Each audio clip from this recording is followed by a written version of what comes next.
நடிகர் சாய்ஃப் அலிகான் வீட்டில் கொள்ளை முயற்சி விவகாரம் கொள்ளையன் நடமாடிய சிசிடிவி காட்சிகள் வெளியாகியிருந்த நிலையில் பல சிசிடிவி காட்சிகள் தற்போது வெளியாகியுள்ளது.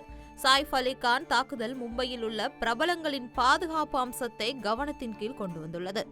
ஆதாரங்களின் அடிப்படையில் ஊடுருவும் நபர் ஷாருக் கானின் வீட்டிற்கு சென்றுள்ளதாக தகவல் வெளிவந்துள்ளது. கடந்த ஜனவரி 14ஆம் தேதி மன்னாட் அருகே சந்தேகத்திற்கிடமான நபர் ஒருவர் ஏணியை வைத்து ஷாருக் கான் வீட்டை நோட்டமிடப்பட்டதாக தகவல் வெளியாகியுள்ளது. சாய்ஃப் அலிகானை இதே நபர் தாக்கியிருக்கலாம் என்ற சந்தேகமும் எழுந்துள்ளது.